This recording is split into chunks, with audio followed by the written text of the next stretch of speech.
El próximo 29 de noviembre de este año se cumplen 36 años de un hecho que marcó la historia de Colombia, pero también de la aviación, relacionado con esa explosión de un vuelo de Avianca que cumplía una ruta entre Bogotá y Cali.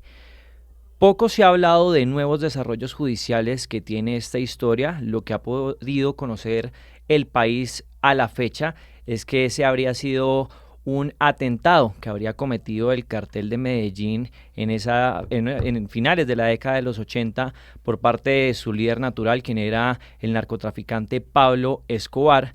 Pero hay una versión que apunta a que pudo haber sido otra situación y no necesariamente un atentado. Es por esto que nos acompaña hoy el abogado Federico Arellano, representante de víctimas, pero también víctima de este proceso. Muchas gracias por acompañarnos, doctor Arellano.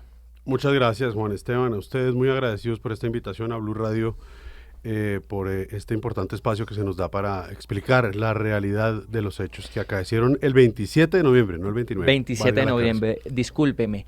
Federico, lo decíamos ya al inicio de la entrevista, se van a cumplir 36 años de esa versión oficial que se ha venido manejando durante todos estos años, pero usted tiene unos documentos que apuntan en otra dirección y ya la Fiscalía General de la Nación está tomando acciones en esta indagación preliminar que ya lleva varios años. Hablemos puntualmente de su historia. ¿Por qué usted está vinculado directamente al caso del avión de Avianca?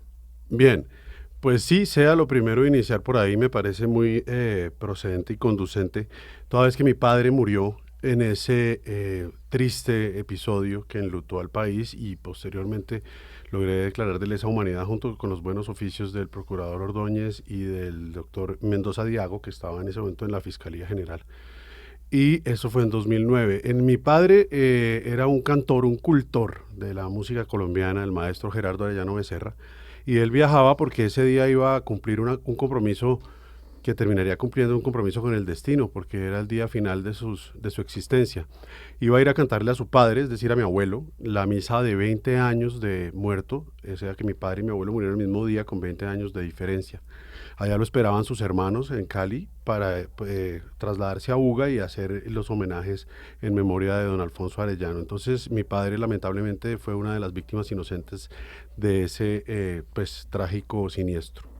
Usted mencionaba que en el año 2009, si no estoy mal, esta situación logra considerarse delito de lesa humanidad, es decir, no prescribe con el tiempo y tiene la capacidad la Fiscalía General de la Nación de seguir investigando posibles desarrollos que tenga esta historia. Ya lo mencionábamos, el caso de Avianca se le ha atribuido hasta la fecha al cartel de Medellín, a Pablo Escobar, un explosivo que se habría instalado adentro de este avión. Hay versiones que apuntan a que el candidato presidencial en ese momento, César Gaviria, iba a abordarlo. Pero ¿cuál es la información que usted tiene a la fecha, doctor Federico Arellano, que ha podido recabar a lo largo de los años? Sí, importante hacer una precisión de carácter procedimental y por qué no académico. La verdad, la teoría oficial de un caso no es la teoría real de un caso. Lo que quiere decir es que es oficial en tanto y cuanto es una entidad del Estado quien la está manejando, en este caso el ente instructor, que es la Fiscalía General de la Nación. Eso no quiere decir que esa sea la verdad real, digamos que es la teoría judicial que actualmente reposa en la Fiscalía, específicamente en la Unidad de Derechos Humanos. Sí, una de las consecuencias jurídicas y tal vez una de las más importantes, si no la más importante, de elevar un delito o un crimen al rango de lesa humanidad es justamente la imprescriptibilidad de la acción penal. Para 2009 iba a prescribir la acción, había cuenta que ya iban transcurriendo, faltaban pocas horas para que se cumpliera el término de los 20 años, que era el que aplicaba para ese momento en 2009. Y reitero, junto con los buenos oficios de la Procuraduría de turno y la Fiscalía de turno, hicimos un buen trabajo para lograr que se elevara esto a ese rango y poder hoy, por ejemplo, venir a contarles esta historia. De lo contrario, ya se hubiera archivado el proceso y hubiéramos quedado con la triste historia y mentirosa historia que hoy todavía nos mantiene con las dudas vivas.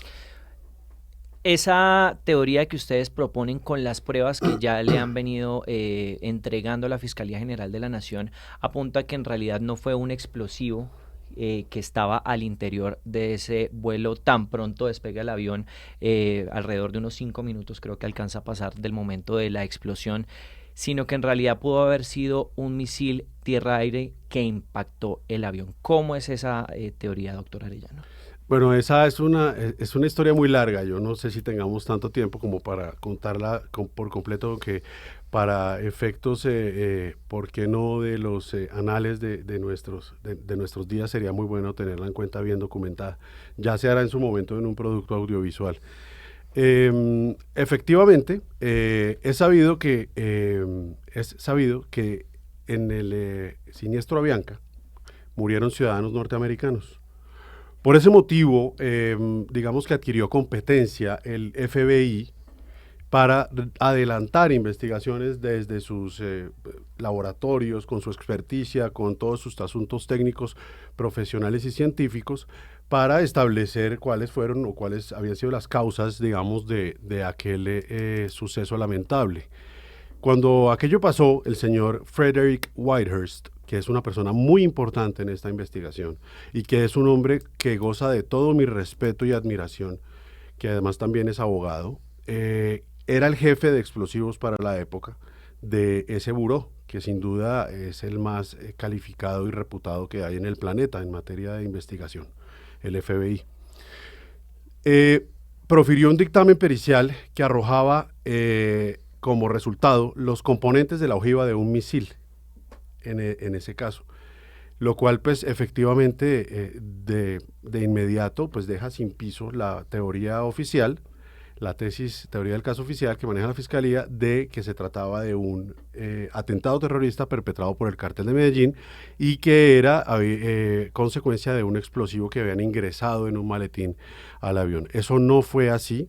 Eso tampoco lo han logrado después de 36 años comprobar de manera contundente, y eso es vergonzoso porque ni siquiera la teoría en la que nos quieren mantener en el error han podido sacarla adelante con pruebas contundentes. Por algo es que la investigación todavía tristemente está en indagación preliminar, lo cual pues es un despropósito para un Estado de Derecho, teniendo en cuenta los principios que rigen al ente instructor de celeridad y economía procesal y demás, y debido proceso. Hoy dan cuenta de la casi inobjetable posibilidad de que este asunto del misil haya sido realmente la causa del caso Avianca. Doctor Arellano, por este caso de Avianca sabemos que hay una condena, que es el caso de Dandenis Muñoz. Ya hablaremos más adelante de él, pero me quiero detener en ese informe que hizo este exagente del FBI, Frederick Whitehurst. Usted es claro en decir que este informe apuntaba que encontraron ojiva dentro de ese avión, pero ¿qué pasó con ese informe? ¿Cuál fue ese reporte que el agente Frederick Whitehurst, de lo que usted ha podido hablar con él, le entregó a su superior natural, que en ese caso supongo que era la secretaria de Estado de ese momento en los Estados Unidos? Sí, exactamente, Condoleezza Rice se llamaba la secretaria de Estado. Sí, así es. Esta es la parte, digamos, de la historia una de las partes más atractivas, más seductoras. La otra, digamos, la parte forense, criminalística y balística, pues es un asunto de carácter técnico. Cuando esto sucedió y el señor Whitehurst le dijo a la señora Rice, mire, esto realmente fue lo que pasó, aquí está el dictamen pericial. Esto fue lo que arrojó el ejercicio químico y físico de los laboratorios y la práctica de la prueba pericial nuestra, y ahí no había ningún explosivo, ahí no había dinamita, metralla, C4, explosivos plásticos, nada de aquello de lo que se ha hablado durante todos estos más de 3 décadas, sino que ahí lo que había eran componentes de la ojiva del misil. Eso fue lo que arrojó el dictamen pericial que en su momento se va a aportar como sustento a la declaración de Whitehurst, quien ha sido ya contemplada por la Fiscalía, y que hablaremos ahora en lo sucesivo de esa prueba testimonial.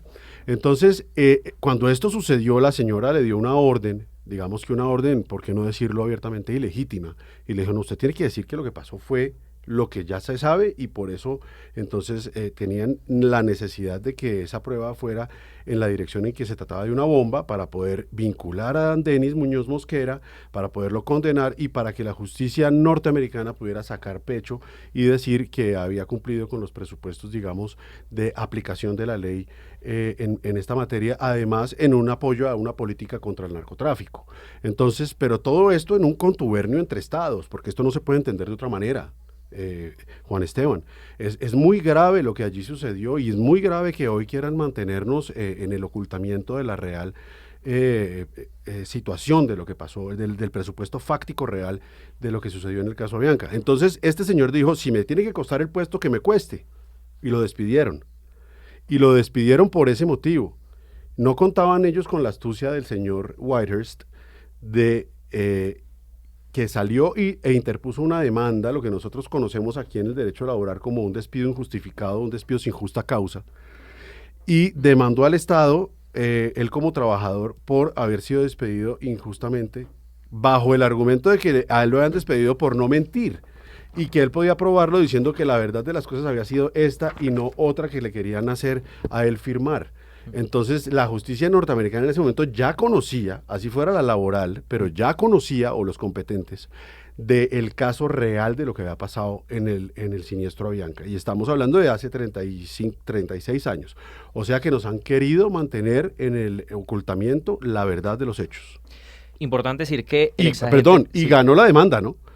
Obviamente, demandó a su empleador, que era el Estado norteamericano, ganó la demanda y además después de eso se dedicó, él es abogado también, a asesorar despedidos sin justa causa de funcionarios del Estado norteamericano. Gana este pleito el exagente Whitehurst. Gana. Muy importante decir que cuando uno hace la búsqueda de los logros de Frederick Whitehurst, no solamente está este caso de Avianca, sino que también otros procesos que pudieron haber sido ocultados por parte del FBI motivaron a profundas reformas dentro de esta institución en los Estados Unidos. Así es. Quiero enfocarme a otro punto, porque ya hemos hablado de la ojiva que se encontró en este informe pericial, pero ¿qué otros elementos cuenta con usted en este momento, doctor Arellano, de ese posible lanzamiento de un misil? ¿De dónde habría sido lanzado y qué información tiene al respecto?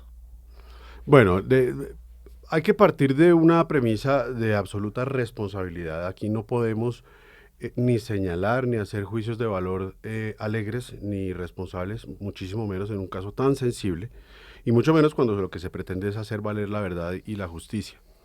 Partimos de la base de que esto fue un tema de carácter culposo hasta que no se demuestre lo contrario. Es decir, se presume la inocencia de los actores, por lo menos de los materiales, de los autores materiales, en este caso, hasta tanto no se compruebe algo distinto. Esto obedeció hasta el momento, con la información que tenemos, a un accidente. Esto fue un accidente porque se estaban realizando unos entrenamientos, unas instrucciones armamentísticas con emplazamientos tierra-aire en ese momento, cuando el avión, a pocos minutos de su decolaje, pasaba por el sector de Soacha, y allí mismo es donde queda Indumil y donde estaban realizando la instrucción militar. ¿Qué información adicional tenemos? Pues es mucha, habría que resumirla, y además no toda se puede pues publicar ante los medios, exactamente, porque goza de cierta reserva. Pero es importante que la Fiscalía, lo que yo más celebro en este momento, porque no todo es malo, hay que reconocer lo bueno, la Fiscalía esté finalmente como atendiendo estos clamores de parte de las víctimas, en el caso particular del suscrito, que fue apoyada por la Procuraduría General de la Nación en la solicitud probatoria que hace muy poco tiempo realicé y que aquí tengo en mis manos, como resultado de aquella rogativa, de esa deprecación que se hizo en materia probatoria ante el despacho de conocimiento. Y por eso fue que ese despacho de la Fiscalía 42 tuvo a bien, de manera muy juiciosa y concienzuda, decretar la práctica de 3 muy importantes pruebas que van apuntando en esta dirección del tema de la teoría del caso real, que es la del misil. Doctor Arellano, quiero hacer ahí una precisión sobre los hechos de esa mañana del 29 de noviembre, es decir, 27. El 27 de noviembre de 1989, justo cuando estaba pasando el avión de Avianca cubriendo esa ruta Bogotá-Cali, se estaban realizando unas pruebas, me imagino que de misiles alrededor de Indumil, es decir, en Soacha. ¿Qué otros elementos tienen para corroborar, digamos, que se estaban realizando esas prácticas por parte del ejército, sería? Claro, eso es, además que Indumil es una entidad del ejército, es la industria militar. Los elementos, como te digo, hay muchos. Pues para resaltar y los que se puedan, digamos, mencionar acá en esta entrevista, pues básicamente son la declaración de la persona, de la abuela de la persona que estaba, los nombres por supuesto los reservo, que estaba involucrada directamente en los hechos ese día y que llegó completamente descompuesto a su casa contando lo que había sucedido, porque era una persona que estaba prestando un servicio militar en ese momento y estaba teniendo una instrucción militar en cuanto a temas de armamento. Y eso lo pude saber al cabo del tiempo por la versión de mi socio, quien hoy, hoy es mi socio, y me contó esta historia y hemos podido llegar a estas personas que ya han declarado en la fiscalía. Es que ya sus nombres están allí, están en el expediente. La señora ya declaró, contó cómo el muchacho ese día, el 27 de noviembre, llegó completamente descompuesto al ver lo que había sucedido tan terrible y que seguramente se iba a ver involucrado en un problema legal de marca mayor. Él también estuvo en la fiscalía declarando, lo que pasa es que es una persona que obviamente hay que entender que en el momento de la diligencia y demás, pues tuvo seguramente mucho miedo. Le hicimos el interrogatorio que correspondía acerca de qué sabía él sobre el caso Avianca y pues dio su declaración que está allí bajo reserva. Asimismo lo hizo su abuela, pues no era su abuela, era la esposa de su abuelo, pero vivía con él, quien nos contó muy detalladamente el sufrimiento de él en ese momento al ver lo que había sucedido. Todo eso está para la ponderación probatoria por parte de la Fiscalía. Y esos son apenas unos pequeños detallitos que hay allí, porque hay que empezar a armar todo el rompecabezas probatorio con todo el acervo que tenemos y lo que hemos aportado y lo que está por llegar, que era lo que iba a mencionar Sí, en este memoria. quisiera hablar de este documento al que tuvo acceso Blue Radio, muy importante para lo que se viene de cara a este proceso. Son 3 testimonios que ya le fueron avalados a usted como representante de víctimas y quiero que usted sea la persona que nos hable de estos 3 nombres que aparecen en este documento y que va a escuchar la fiscalía, una fiscalía especializada en derechos humanos, supongo. Sí. Yo, como lo decía ahora, yo como abogado de la parte civil y representante pues, de mis propios intereses y los de mi familia también, en toda esta investigación, hay que decir que esta investigación la hemos realizado nosotros, esta investigación no la ha hecho la Fiscalía, o sea, lo de la teoría verdadera del misil. Y hemos llegado hasta acá, con un compromiso enorme que yo asumí hace muchos años en nombre nombre de la memoria de mi padre, a quien honraré profundamente por siempre, y desarrollando mi oficio como abogado. Se hizo la solicitud de 3, con todo el sustento para la conducencia, procedencia y utilidad de la prueba, para evitar que fuera de pronto negada, de 3 testimonios claves en esta investigación. Vamos a nombrarlos en el orden en el que los dispuso la Fiscalía en el oficio. Está, y ahondaremos más adelante si usted quiere en cada uno de ellos. Ya hemos hablado de Whitehurst. Está el del señor Carlos Enrique Leder Rivas. Está, en segundo lugar, el de Frederick Whitehurst, el exagente del FBI que mencionamos. Y está, en tercer lugar, el de el señor Dan Denis Muñoz Mosquera, alias La Quica, que es la única persona que además dentro de este entramado de mentiras y de este contubernio está condenado y mal condenado a perpetuidad, una pena irredimible en Estados Unidos. Entonces, celebramos que esto haya sucedido y estamos ya esperando, ya tenemos fechas fijadas para las diligencias. Empecemos hablando en ese mismo orden, ya hablamos de Whitehurst, pero quisiera preguntarle en este momento dónde se encuentra él, dónde daría su declaración y qué es lo que él aportaría dentro de esta indagación preliminar que está adelantando la Fiscalía. De Whitehurst. De Whitehurst, empecemos por Whitehurst. Él vive en Carolina del Norte. Él vive en Carolina del Norte, es un hombre que estaba dedicado a su trabajo, a su oficio como abogado, como lo comentaba ahora, en representación de exfuncionarios del Estado que han sido despedidos injustamente del Estado norteamericano. Y básicamente está ya alejado de estos asuntos, pero está muy comprometido conmigo y con esta causa, y asimismo su abogado, el doctor David Colapinto, con quien tengo constante comunicación, y a través de quien se está tramitando todo el asunto para poder lograr esta diligencia. Esta diligencia tendría que llevarse a cabo, creería yo, de manera virtual, habida cuenta de la posibilidad que hoy nos trae la tecnología y que está ya regulada en la normativa que lo permite hacer. Entonces, él tendría que presentar su declaración y haríamos los interrogatorios virtualmente y con el sustento del dictamen pericial que ya he mencionado y que él tendrá que exponer detenidamente. Ese informe que él elaboró El hace informe. más de 36 años con esta teoría que es, Correcto. supongo que base crucial del caso Claro, que ustedes le están presentando. esa podríamos llamarla La prueba reina. tal vez la prueba reina, así es. Vamos con el segundo nombre, y quizás uno de los más llamativos, también por su reciente llegada al país después de una larga condena en Estados Unidos. Después se trasladó a Alemania y fue noticia la llegada de una de las personas más cercanas a Pablo Escobar, al cartel de Medellín, y hablamos de Carlos Leder Rivas, quien cumplió una condena muy larga por narcotráfico. Pero aquí es donde yo le hago la pregunta, doctor Arellano, y es relacionada con el contexto. Carlos Leder es extraditado en 1987 y los hechos que hacen parte de esta investigación son de noviembre de 1989. ¿Por qué usted toma la determinación de solicitar a la defensa de Carlos Leder que él testifique dentro de este proceso? Bien, es importante leer, siempre va a ser importante leer en el contexto, porque leer es una voz viva que hoy tenemos para oír dentro de los asuntos que versan sobre el narcoterrorismo. Pero más que sobre el narcoterrorismo, sobre el narcotráfico, porque Leder no era un matón. Leder era un narcotraficante, pero él no, digamos que él no, sus desarrollos no fueron muy desde los homicidios y este tipo de otras cosas. Él era un delincuente, pero porque era un narcotraficante. Creo que únicamente tiene a su cargo dos personas muertas, pero fue, creo, si no estoy mal, en defensa por un atentado. Entonces, Leder es importante acá porque, si bien es cierto que Leder, como usted lo analizaba, lo precisaba, para la época de Marras estaba preso y estaba extraditado, pues por obvias razones y por sustracción de materia no tenía nada que ver con el caso de Avianca en el 89. Pero Leder conocía de los movimientos de su socio Pablo Escobar. Leder sabía cómo funcionaba su socio, era su socio, tenía que saberlo.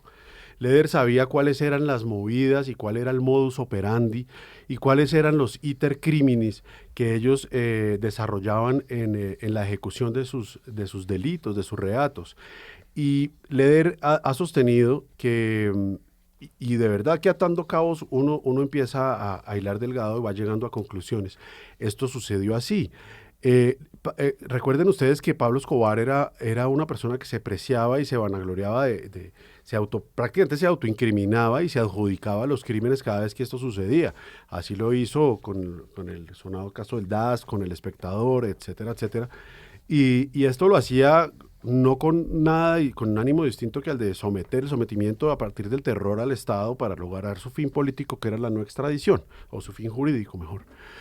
Y en ese orden de ideas él se atribuía esos delitos, esos crímenes y esa mancha de sangre tan terrible e indeleble que hoy tenemos. En el caso Avianca no fue así, no fue así. Escobar nunca se atribuyó el caso Avianca, nunca se vanaglorió de él, de hecho nunca se pronunció sobre él. Y Carlos Leder es muy consciente de eso y lo sostiene y lo cuenta, y él va a ahondar un poco más en su declaración que yo solicité y que avaló la Fiscalía, como bien lo anotamos, en ese aspecto, para efectos del contexto. Entonces, si bien Carlos Leder no apoya, por obvias razones, la teoría real del misil que hoy traigo a la mesa, pues sí desvirtúa la teoría oficial mentirosa de la Fiscalía de que se trató de una bomba de Pablo Escobar. Ahí quiero hacer Lo cual beneficia a la segunda, lógicamente la primera. Antes de llegar a la tercera persona que va a rendir declaración en la Fiscalía, quiero quedarme en el caso de Leder. Es decir, es fundamental por ser esa persona más cercana a ese núcleo de Pablo Escobar. En esta teoría, que es la que hemos conocido durante muchos años, es importante el precandidato presidencial César Gaviria, porque según la versión que hemos conocido, él iba a abordar ese avión y todo era orquestado para hacerle un atentado.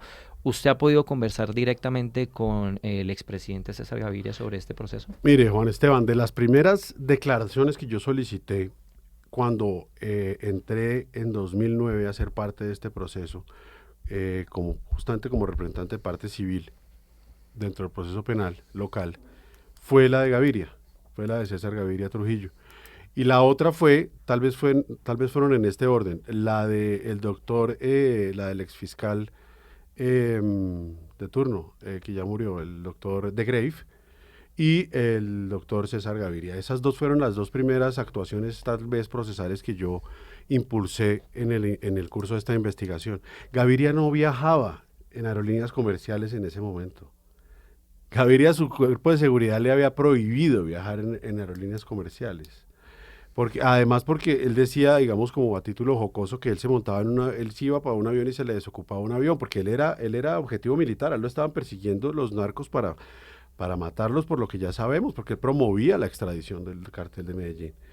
Entonces, pues Gaviria era un objetivo militar y por ende, además por seguridad, Gaviria tenía un esquema muy, muy robusto o muy estricto en donde le indicaban que sus vuelos tenían que ser en aviones charter, privados y en aerolíneas no comerciales. Entonces, ese cuento también de que era porque iba Gaviria es otro sapo que nos hemos tragado durante más de 3 décadas.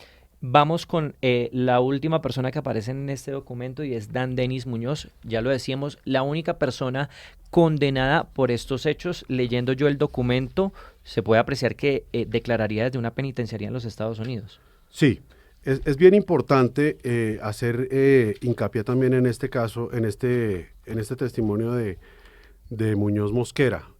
Muñoz Mosquera, que no vamos a discutir su pasado y su trasegar criminal, porque eso no, ni es materia de este debate, ni me corresponde, y además es un hecho cierto. Él era uno de los sicarios de Pablo Escobar, pero lo que pasa es que por este hecho está mal condenado. Él debería estar condenado por otros, pero por este no. Si es por este y si fuera el único por el caso por el cual estuviera condenado, él debería estar libre. Seguramente debería estar condenado por otros temas, que ya los habría posiblemente cumplido. Pero en este caso, en donde él está purgando una pena, pues purgándola es casi una utopía, porque es una pena irredimible. Es una pena que tiene 3 cadenas perpetuas más 100 años, una cosa así como exorbitante en esas condenas de acumulación aritmética del derecho anglosajón. Él está recluido exactamente en Estados Unidos, purgando esta injusta pena. Y es una persona bien importante porque a este se le han vulnerado todos sus derechos, todos.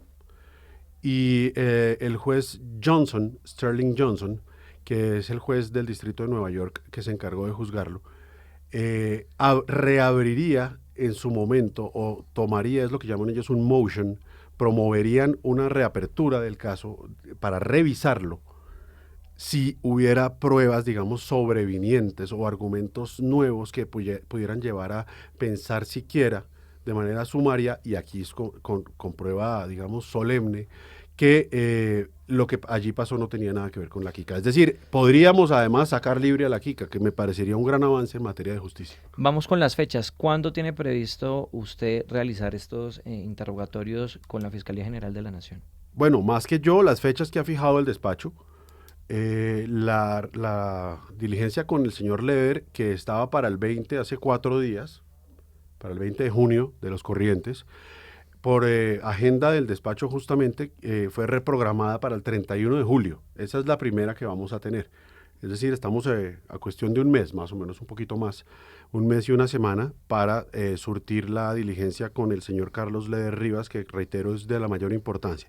Después vendría en ese orden la de Frederick Whitehurst, que la haríamos virtualmente como lo señalamos, para la cual estamos esperando fecha, y la agenda de su abogado, el doctor Colapinto. Y en tercer lugar tendríamos, salvo que haya algún movimiento, digamos, de agendas o por temas de seguridad de las prisiones, en este caso de la prisión donde está recluido Muñoz Mosquera, sería el testimonio de Alex Laquica. Se esperan que se hagan todas esas diligencias segundo semestre de este año. Es que no debería pasar de este año. Si fuera, tenemos 6 meses o 5 meses, yo creo que es más que suficiente. Llevamos 36 años, Juan Esteban, en esto. Yo creo que ya seguirle tomando el pelo al mundo con esto, un tema de tan gran calado, sería demasiado irresponsable. Quisiera preguntarle cómo va este proceso en el sistema interamericano. Sabemos que también la CIDH está estudiando este caso desde hace varios años. ¿Cómo va ese proceso? Avanza muy bien y en esta jurisdicción internacional pues las noticias sí son más halagüeñas y el panorama un poco más esperanzador, aunque aquí ya, como lo hemos estudiado y analizado, pues hay algunas luces. Yo radiqué ante el Sistema Interamericano de Derechos Humanos mi petición en 2015, ya completamos 10 años, ahora en octubre, si mal no estoy, el 14 o 15 de octubre exactamente fue la fecha en la que yo radiqué ante la Secretaría de la Comisión en Washington eh, la petición por el caso Avianca, por las violaciones flagrantes a la Convención Americana de Derechos Humanos y su articulado en lo que respecta al caso puntual. Allí ya estamos esperando informe de fondo. ¿Qué es un informe de fondo? Para hacer un poquito de academia de ilustración. El informe de fondo es básicamente una sentencia de primera instancia, si lo quisiéramos llamar como para efectos pedagógicos, que profiere la comisión. La comisión tiene sede en Washington y la corte tiene sede en San José, en Costa Rica. Allí, en ese informe, pues lo que esperamos, según los avances y todo lo que se ha visto y todos los pronunciamientos que han sido indiscutiblemente a favor del suscrito y de las víctimas, pues tendría que haber un señalamiento de responsabilidad por parte del Estado colombiano. En ese momento, lo que sucede, digamos, procedimentalmente es que viene una especie de negociación o una etapa cercana de amigable composición para evitar que se vaya a la condena de la Corte del Sistema Interamericano en San José. Es lo que usualmente pasa, no sabemos aquí qué va a pasar, pero debería ser así, es decir, si sale en el sentido en el que estoy manifestando la providencia de la comisión. ¿Cuáles son esos posibles escenarios del proceso, volviendo otra vez a Colombia, en fiscalía? Estamos en una investigación preliminar que lleva muchísimos años. ¿Cuáles son los escenarios posibles que se pueden presentar? Y de una vez le hago una pregunta compuesta. ¿Cuál es digamos que el resultado que ustedes esperan una vez pase toda esta etapa preliminar?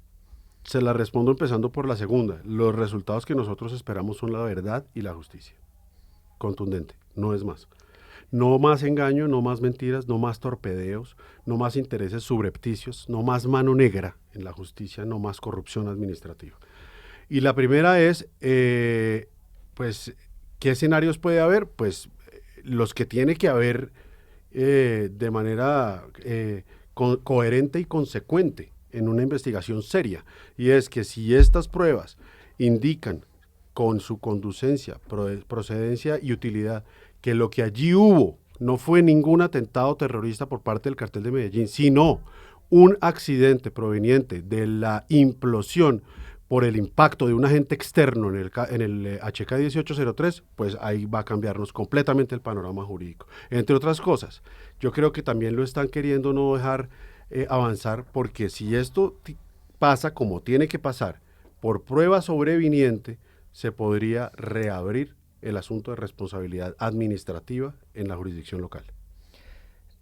Es el doctor Federico Arellano. Le agradecemos por haber compartido su historia. En Blue Radio estaremos muy atentos a todos estos testimonios que se van a tomar en el caso de Avianca, en donde se plantea que no necesariamente fue esa teoría inicial del caso la que sucedió, que apunta que fue un atentado terrorista por el Cartel de Medellín, sino que en realidad pudo haber sido un accidente debido a un misil tierra-aire que habría sido accionado desde las instalaciones de Indumil en el municipio de Soacha. Nuevamente le agradezco el espacio, doctor Arellano, y gracias por haber estado en Blue Radio. No, Juan Esteban, muchas gracias a ti, muchas gracias a Blue Radio, a la audiencia, un saludo muy especial y esperemos que la próxima vez tenga ya las noticias concluyentes en favor de los que hemos luchado tanto por esta realidad. Muchas gracias.